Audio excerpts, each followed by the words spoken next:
Well, I'd like to welcome you. This is Joey O'Connor with the Grove Center for the Arts and Media, and we are now live on Facebook, and we're really glad to hear you today.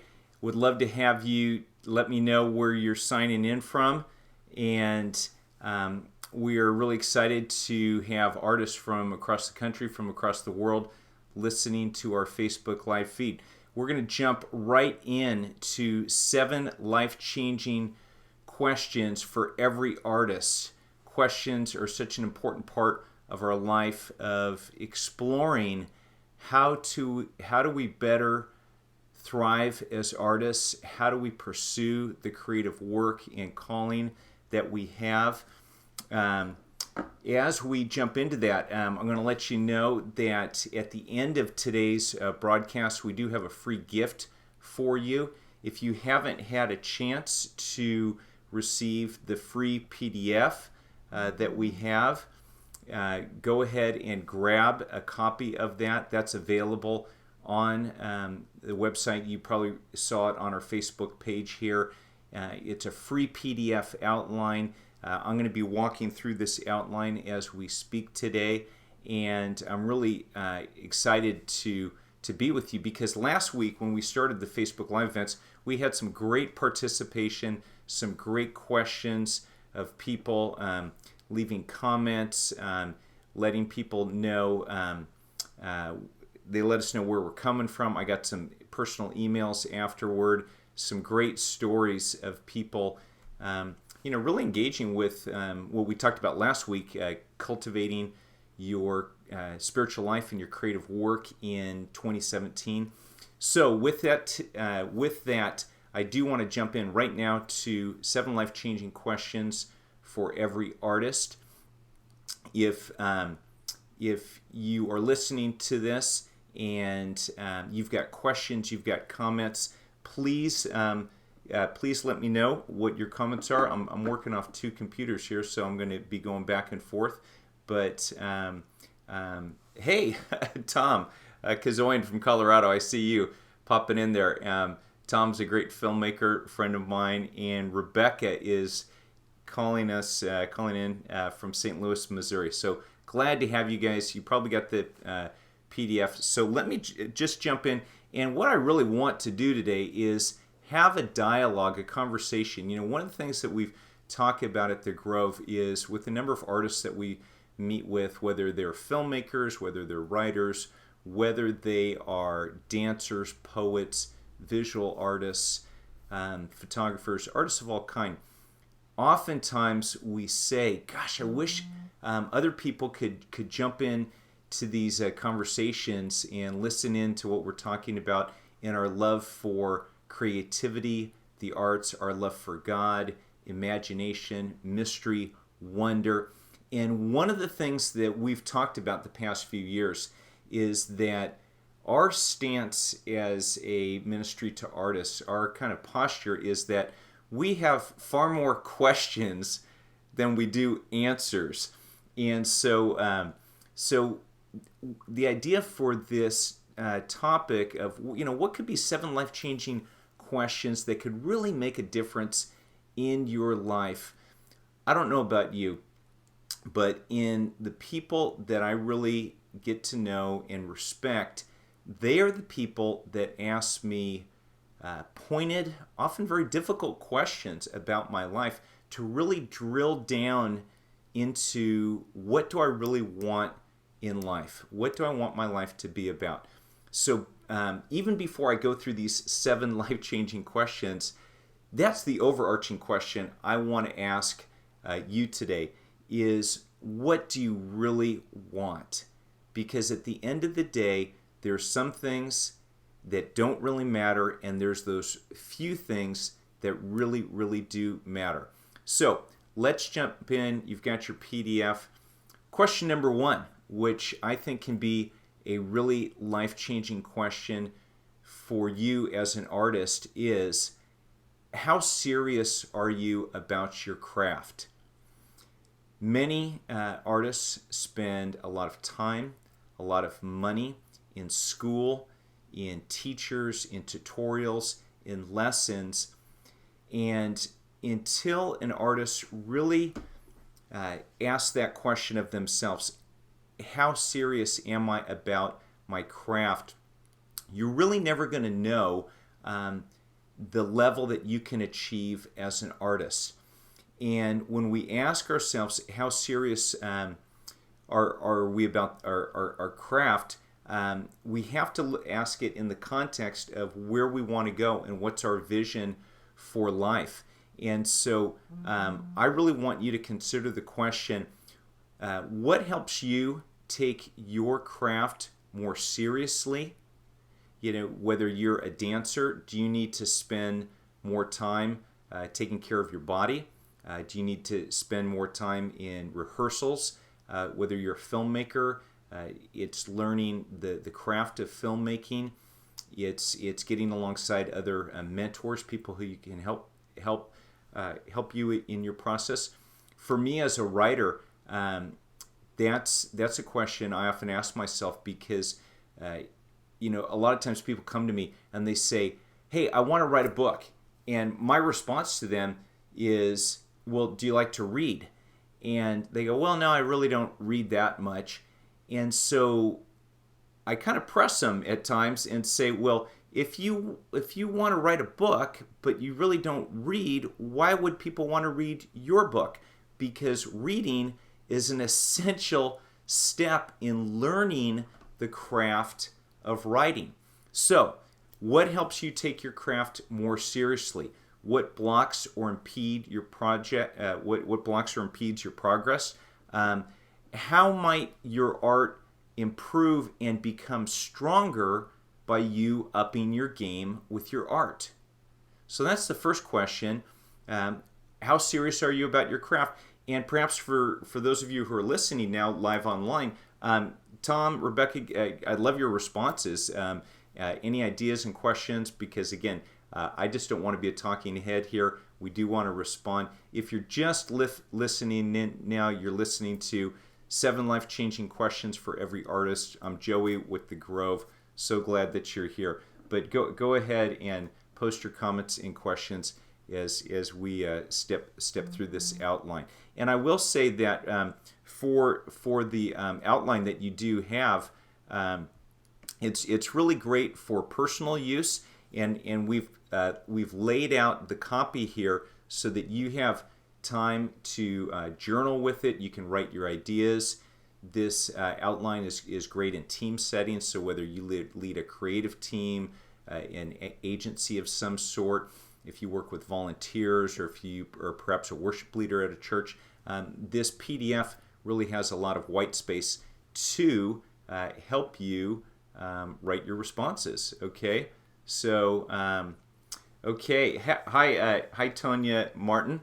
Glad that you're here and you're taking notes. So honored that you're with us. Let's look at question number 2. What character qualities do you have to help you become a strong artist? Interesting question. Character is at the core of our decision making. And until we look at what are some key character traits that I need to develop a mindset that's going to keep me focused on my art and not distracted from the task at hand. And as you'll see as we do these FaceTime live events, and if you were at a Grove gathering, you would hear a lot of my stories of what has worked for me and what hasn't worked for me. It's now January 11th, and I am just beginning to step into a rhythm for the new year. I've got 4 kids, and the past 3 weeks, a couple of them have been home from college, and a couple of them just left last week back to college.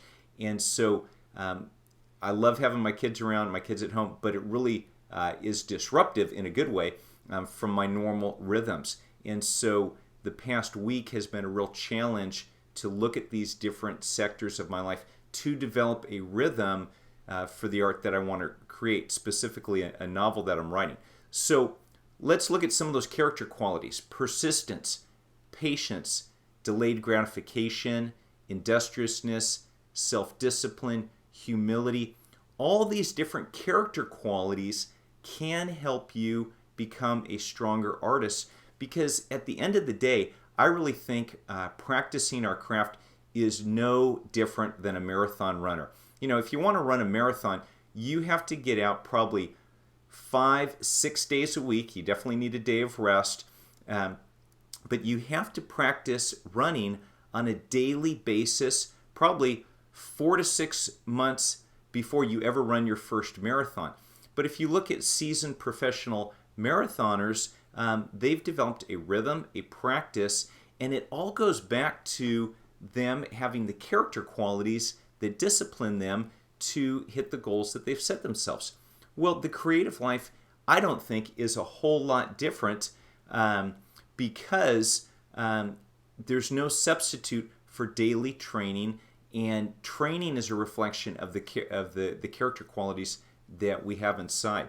I'm going to go to Tom here real quick. Tom, if you don't mind, my biggest hurdle, Tom says, is the diverse demands from the rest of my life. I have a hard time developing gifts that are not driven by other demands aside from my own interest.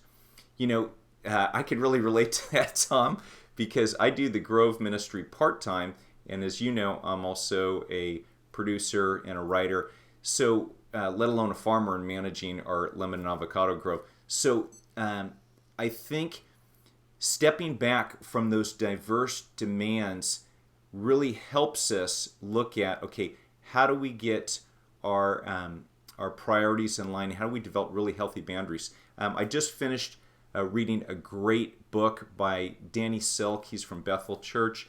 And the book's called Keep Your Love On. But it's all about developing strong, loving relationships. But one thing that is really key to that book, which I think Tom's question or comment really speaks to, is how do we set boundaries for our life? And Danny gives the example of how all the seagulls in Finding Nemo, when Nemo's dad was on his search for his son, how all those seagulls just, they all say, mine, mine, mine, mine, mine, mine, and they're pecking away at us. Well, that's a lot about the different diverse demands that we have in our life. And it really does take strong character quality to say no to the less important things and say yes to those bigger important things. I think I mentioned last week in the FaceTime Live event, a good friend of mine, Karen Schmidt, her sculpting mentor, said that if you want to practice your art, you're going to need to practice 1,000 no's. And that's always stuck with me as a writer, because there are times when I just have to say, no, I cannot do it. I've got this time blocked out for writing. It's part of my rhythm. But in order to do that, I've got to have a strong character quality to know what I want and have the discipline to say no.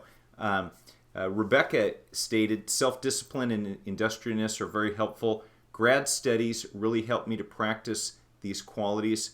The trick will be to keep the same discipline after graduation. That's so true, Rebecca.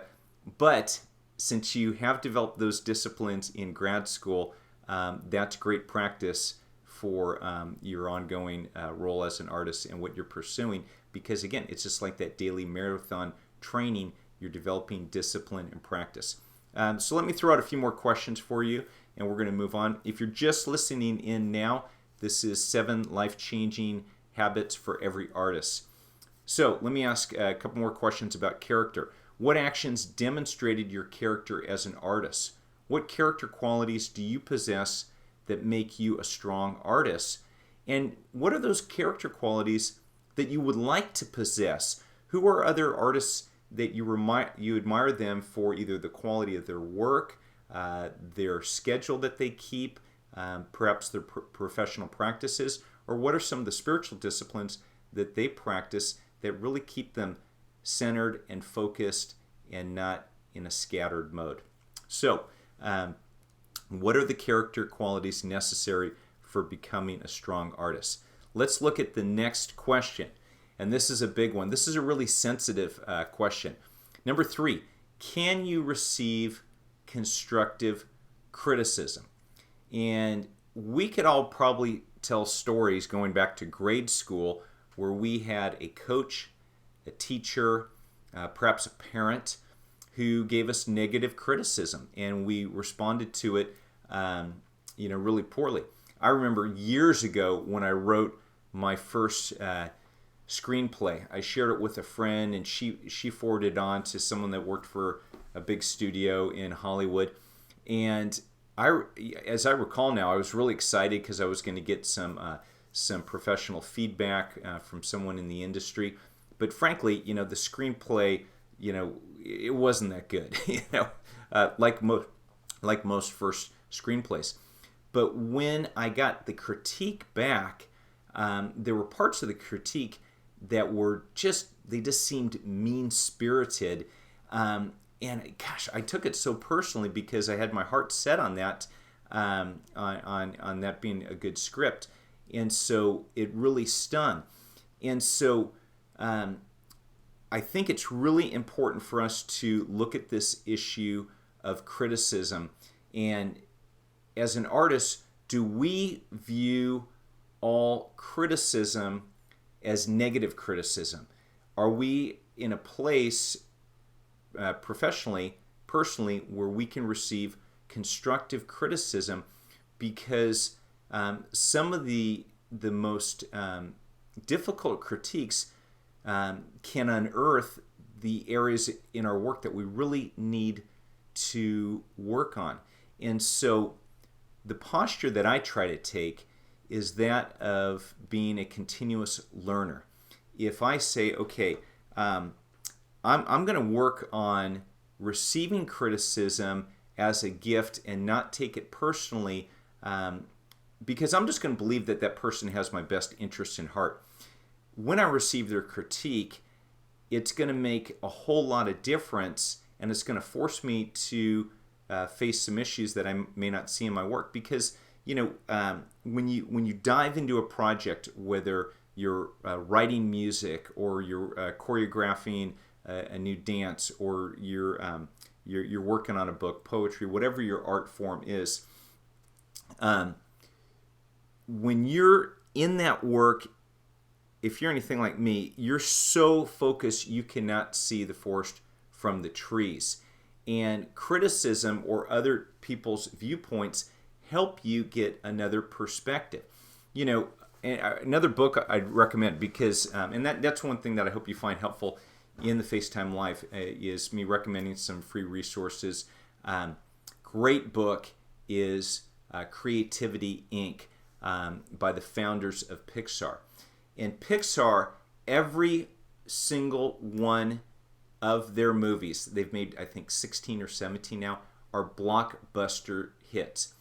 But they take the assumption, as a team of writers and animators and storytellers, they take the assumption that their very first script, their very first draft of what they're working on is a pile of crap.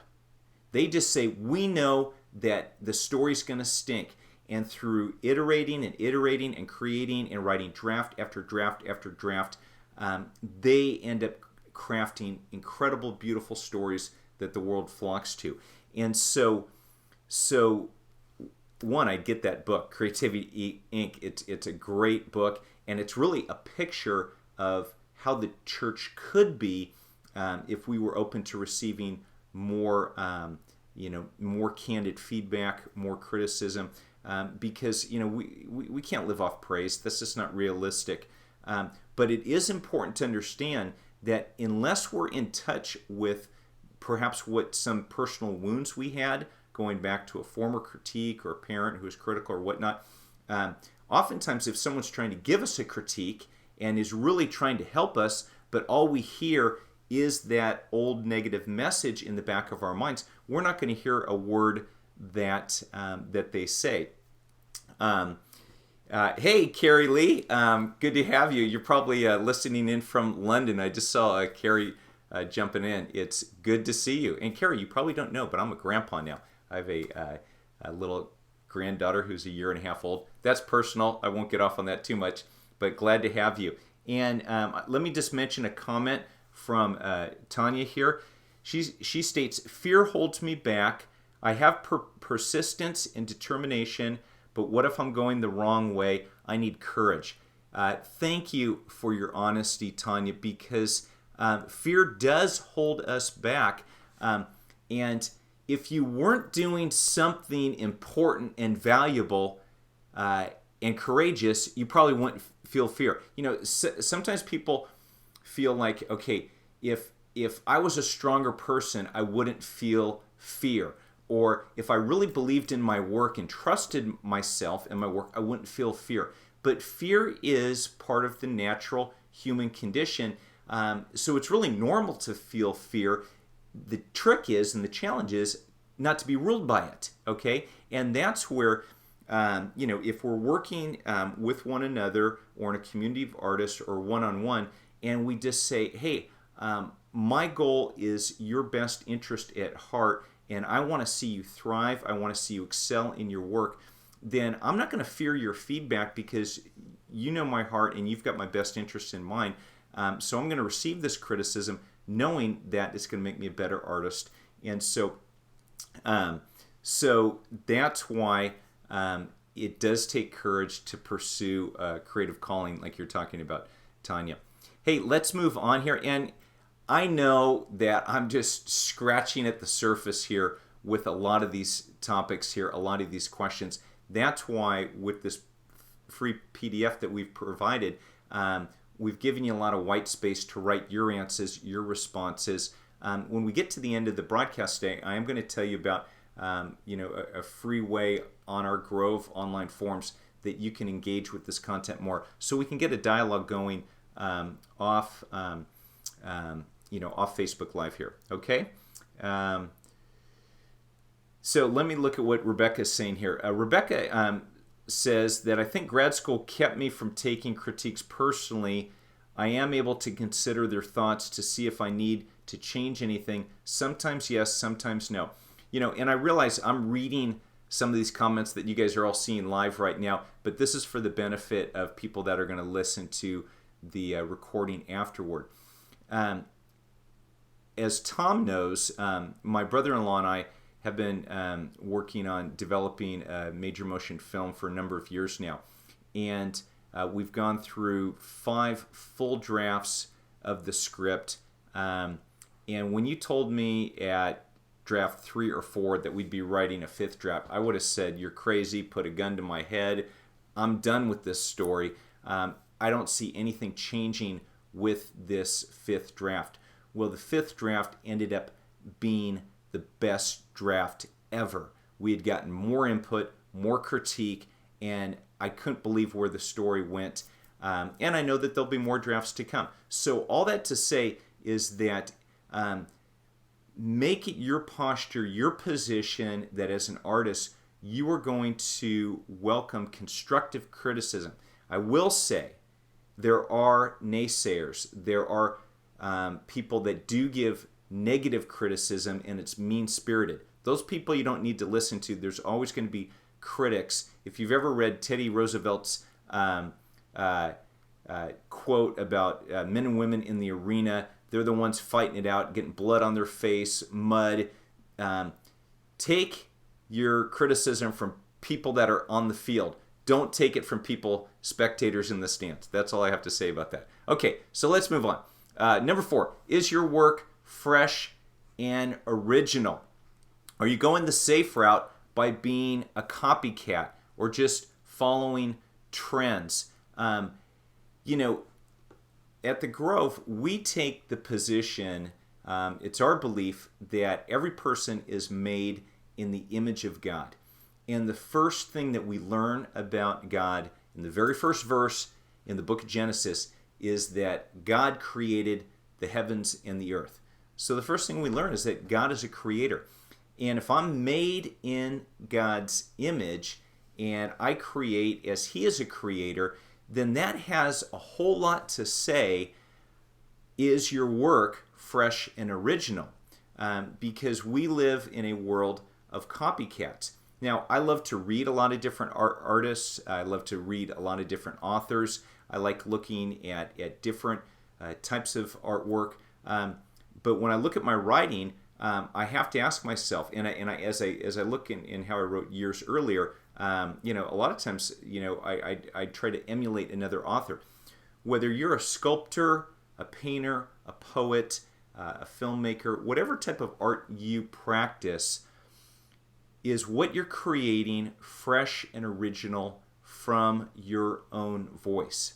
Now, if you're a young artist, perhaps you're 18, 19, 20, maybe you're a little bit younger, or you're just getting back into your art and you haven't developed in a sense of what your voice is or an artist, or what type of artistic vision you're trying to portray in what you create, that takes years to develop.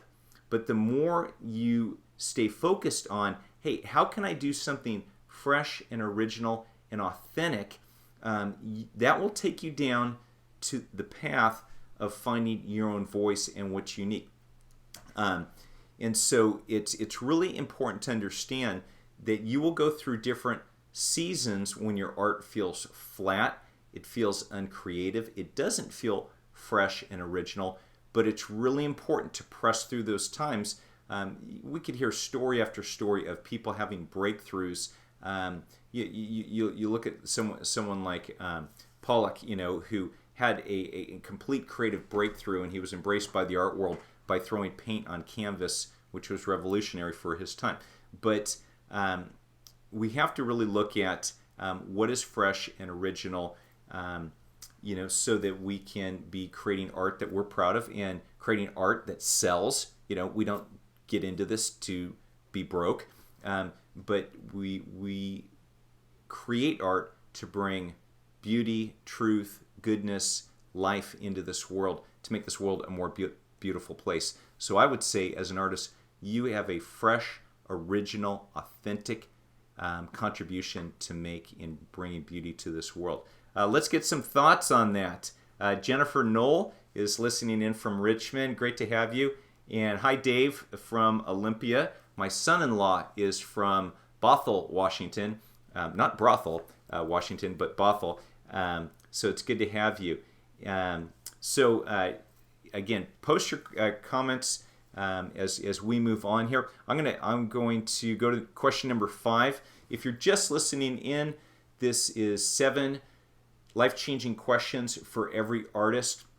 They're the questions that we ask ourselves at the Grove from time to time. The beginning of the new year is a great time for examination, looking at what your goals, what your focus is for 2017. So we think these questions just might help you out. Question number 5. This has so much to do with life change, because I really believe that life change happens within the context of loving, supportive relationships, primarily through family, through friends, through people in your artist community who can really help you move forward. So, question number 5, are you in community with other artists who listen, encourage, and challenge you? Are you in community with other artists who listen, encourage, and challenge you? We don't need artists to be coddled. We need artists to be encouraged, because as Tanya pointed out about fear, encouragement is pouring courage into someone else. And so it's my job to encourage you. It's not my job, it's my privilege. But as we encourage one another, we're pouring courage into each other's lives. But at the same time, our goal is to sharpen and challenge one another so that we can get better. One of the questions that I use in the creative teams that I've worked with is this, and it's something I learned. I can't take credit for it myself. It's something I learned from one of my professors when I was getting my master's years ago. He was an organizational consultant, and he had 2 questions when he was working with team members on his team, and they were very simple. Where do you need to be challenged, and where do you need to be supported? Because if we get too much challenge and the task becomes too hard, too difficult, too overwhelming, we will eventually become exasperated and burn out. And that's the last place you want to be as an artist. Too much challenge, too much exasperation, too much burnout. But if we get too much support, then we become soft. Human nature is to get lazy. We want to be coddled. Some of us, we want everyone to love our work or the first draft of our work. And so real human growth, as my professor stated, it happens in that context of a balance between challenge and support. So when you're involved in a community with other artists, you put yourself in a position not only to have these supportive relationships and to have people encourage you and challenge you, but you put yourself in a position to speak into other people's lives as well. So I'm really curious, for those of you that are listening online right now, who makes up your community and what role do they play in your life? Who listens to you, who encourages you, who pushes you, who challenges you? Give me some feedback here. I'd love to hear your thoughts on that. Okay? Because all of us need people to help spur us on. And hopefully you live in a place where you do have some artist community. You've got some supportive people. Okay, as those comments are coming online, as you're posting those, let me know who the supportive people. Okay, here we go. Okay, I won't mention who wrote the mother comment, but some family members just are not encouraging. But that's where you have to look for, who are the safe people, the people that you can just be your real, authentic people with. Jill, hi Jill. Jill was on our FaceTime Live event last week. She's involved in an artist cooperative called We Make Stuff. My family, church friends, and pastor. That's awesome. Okay. So, Shireen, hi. Shireen asks a great question. She says, I agree with you, though you don't have to agree with me, but are Christians ready for fresh, authentic art? That would make a great topic for a separate FaceTime Live, because we have to really be honest. A lot of art made in the name of God, Christian art, is schlocky, it's unprofessional, it's a lot of it preaches right to the choir, it's bringing no outward beauty to the world. That's a whole big question. So I thank you, Shireen, for the honest question. And she states, my work is more contemporary, which is not the most typical style in Christian circles. Well, kudos to you, Shireen, because I think of C.S. Lewis's quote, we don't need more Christian authors, we need more authors who are Christian. And I think we all know what he's getting at there. Tonia's saying, I have people who challenge and encourage me in my visual art, watercolors, but as a novelist, I get so far along in a novel, and it's just too big to ask others to delve into. You bring up a good point, because when we put our work before other people, if you're a really strong visual artist, and that's not my strength, I'm a writer, an art critique from someone who's not within your genre or the media that you practice probably will not be that helpful. I've had, tons of times where I'll give someone something that I've written, and they don't write well or they don't read much, and so it's you don't want to have an exercise in futility. So what I would say to qualify, who are the people in your life, and as it relates to the previous question about receiving criticism, who do you really respect? Who is another artist that you would aspire to be like, or their work in some way? So we do need to qualify that. And as I mentioned earlier, if you're just joining us now, this is 7 life-changing questions for every artist. We're just touching the surface here. So you're not going to get the whole kitchen sink here at the Grove. We're asking far more questions than we have answers for. Jennifer says that I've got a few great writing friends to share work with, and I'm totally intrigued with the idea of starting a collected or co-op per Jill's comment. Well, this would be a great way to make introductions to one another, to help each other out, figuring out, hey, how did you start that co-op, that collective? What do you do? if we can't help you here at the Grove, talk to one another, meet one another, friend each other on Facebook. That'd be great. Okay, I'm going to move on here. Got a couple more questions, and I do want to honor your time. So let's look at question number 6. Do you have a life apart from your art? Whoa, that's now we're getting personal, because if you're like me, and you may not be like me, but I'm going to be really honest. I love my work. And one of the dark sides is that I can tend towards workaholism. That's one of my isms. I love creating. I have a great diversity of interests, and it's not a few times where I'm banging away at the computer at 6 or 7 o'clock at night, and my wife Krista, she's saying, "Okay, hey, when you come together, you're going to get off that machine." I love my work, I do, but as a human, I'm not a machine. So that's where whatever your ism is, or whatever, how much you pour your heart and mind and your energy into your work, do you have a life apart from work? One of the things that we're exploring, some of you have read about our Cultivated Artist experience. It's a 1-year experience with 12 to 15 artists. We've got our first group going now. We're talking about this idea, a journey to wholeness. In the scope of a year, how might I move towards being a whole person? And that means my art is not my identity. My art is not my life. My work, there's so much more to my life than any of those things.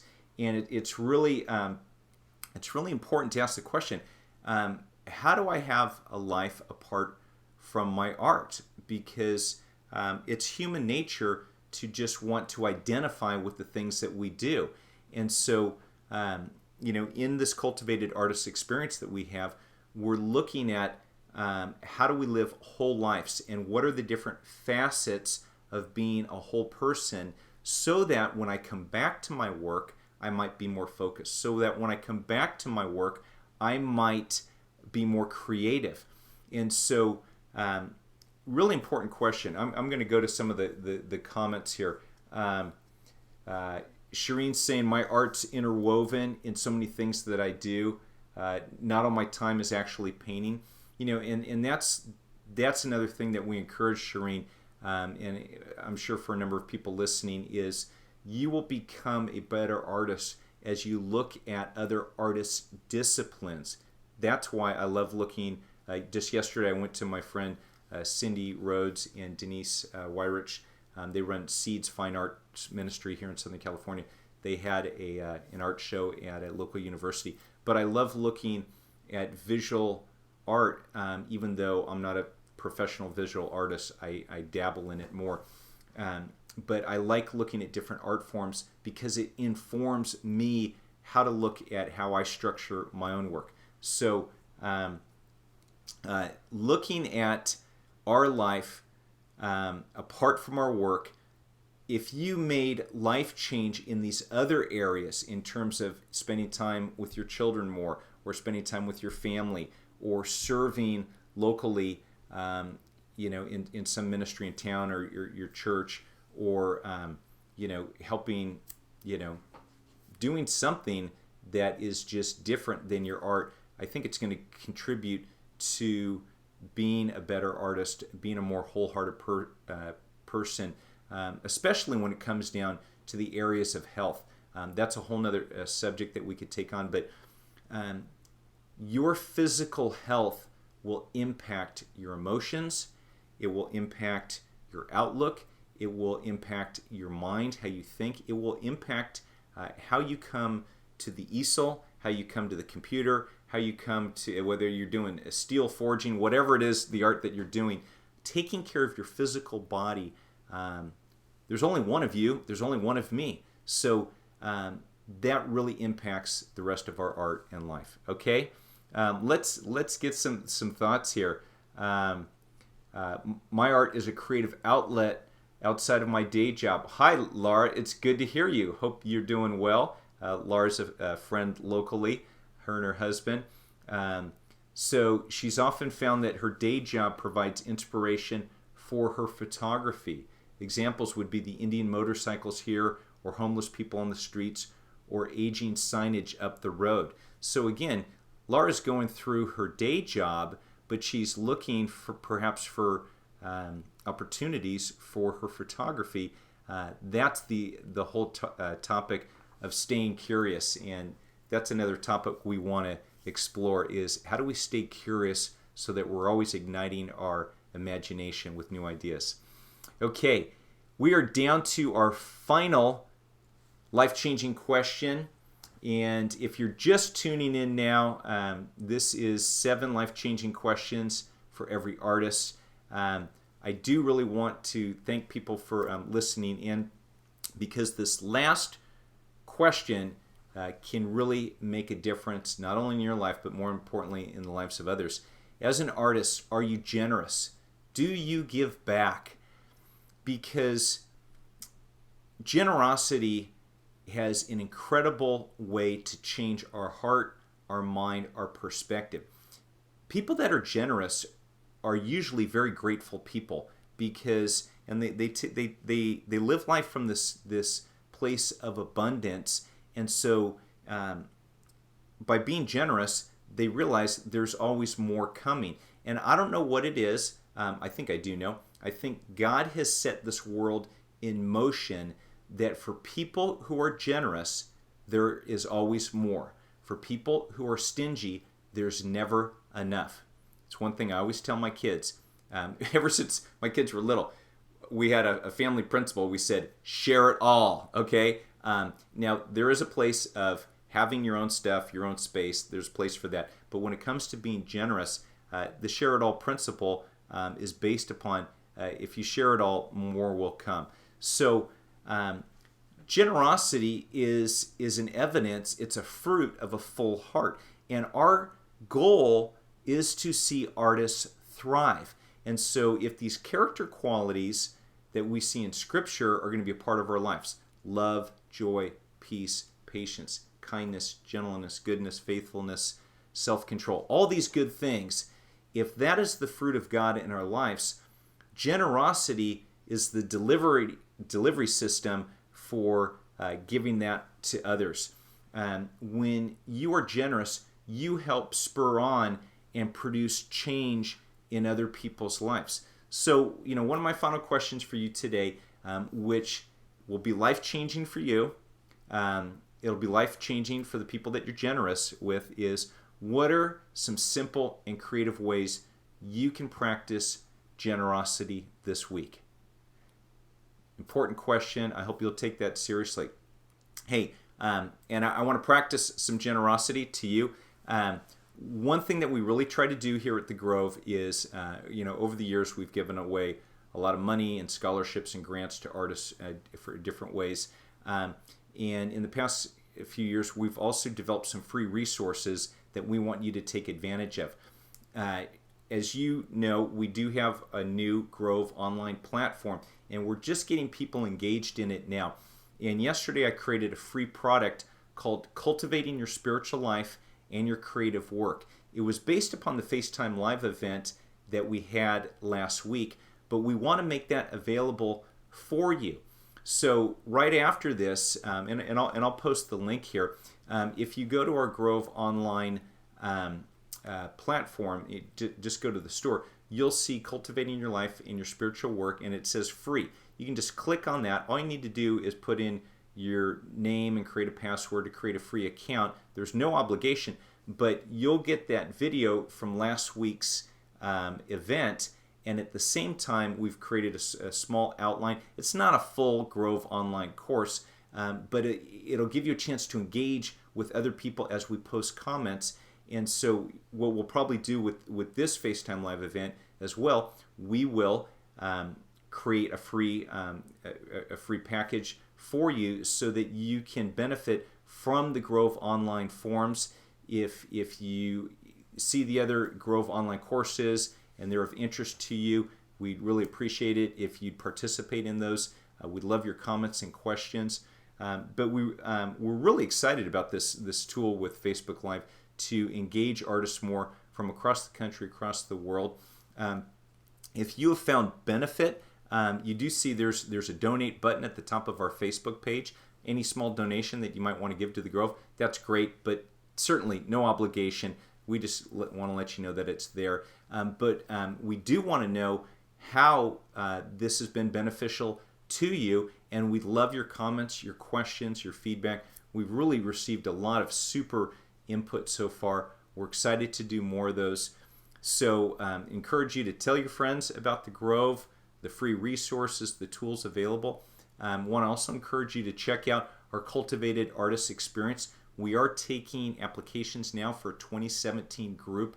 It's a fantastic program. I might do a FaceTime live event on that, just to answer your questions about that. But I really want to thank you for being with us today. For those of that you've listened, we've gone on for 45 minutes here.